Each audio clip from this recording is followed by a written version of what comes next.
Hey, what's up guys, Will here for GSM Arena. In our full review of the Huawei P40 Pro, we only went briefly over its camera quality, but it was enough to tell that these cameras are awesome. So just how good are they? Let's take a deeper look in our P40 Pro camera review.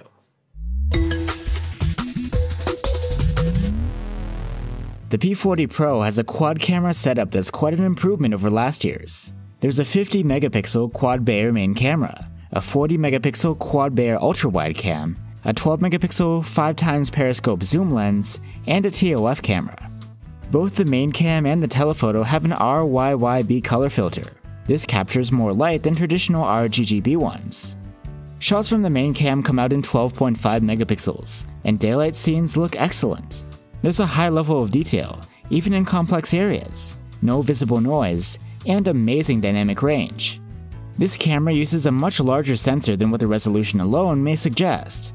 In fact, this sensor is even slightly larger than the one on the 108 megapixel camera of the Galaxy S20 Ultra. One of the benefits of this is the naturally shallow depth of field, so both phones can be used to take some dramatic shots. The P40 Pro can shoot in the main cam's full 50 megapixels, which gives a bit wider field of view because the camera has a 23mm focal length, unlike the 27mm which we get in 12 megapixels.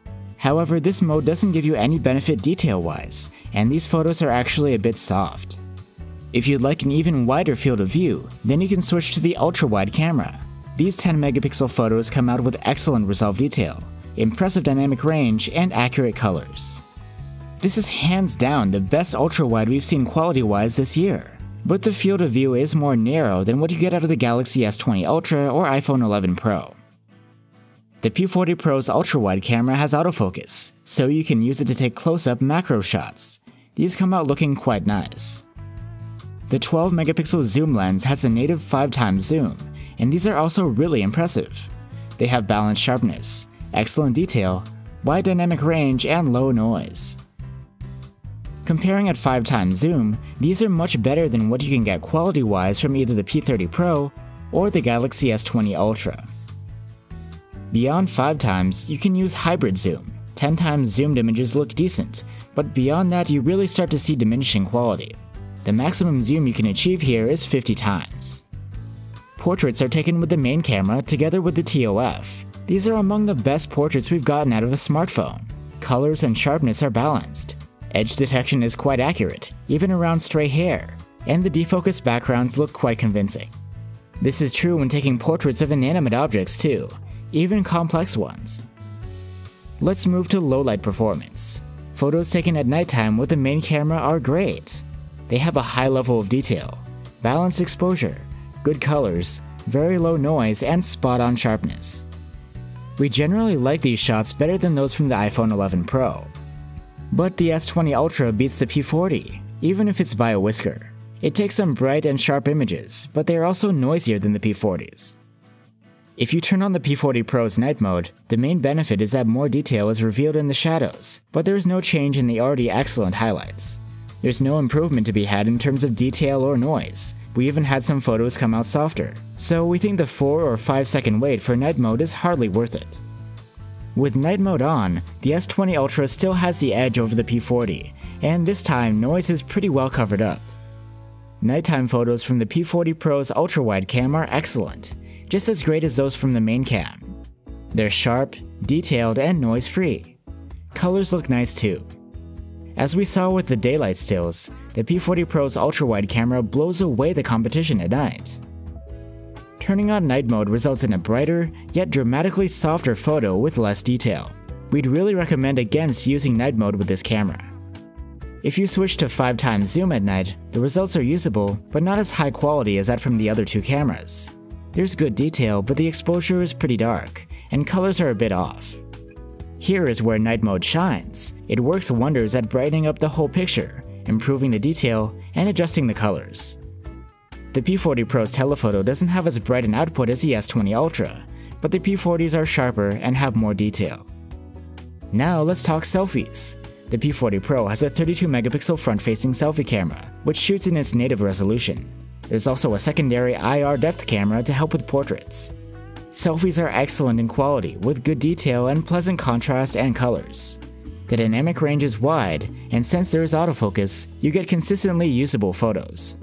Selfie portraits really benefit from the secondary camera. Subject separation is among the best we've seen from a selfie cam. You can shoot 4K video with the selfie cam, and the quality is good. Detail is decent, and the colors and contrast are quite nice.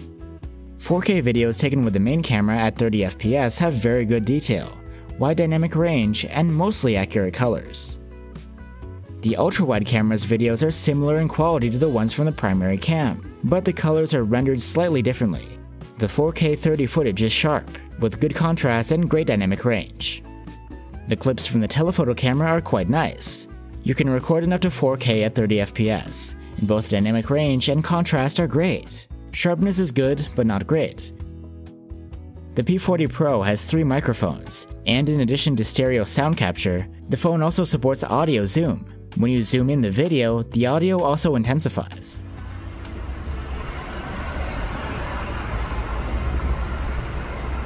Video stabilization is available in all modes, and it uses not just EIS or OIS, but also some AI processing called AIS. Unlike the others, there's no toggle to turn AIS off, but we do like the smooth and stable results. In low light, the P40 Pro takes great nighttime footage with its main camera. The exposure is even and the highlights are well preserved. There's no visible noise and footage is quite sharp. Still, in a direct comparison, the Galaxy S20 Ultra is marginally better. Its highlights are slightly better restored, and shadows are a bit brighter. From the ultra-wide cam, however, the nighttime quality from the P40 Pro is hard to beat.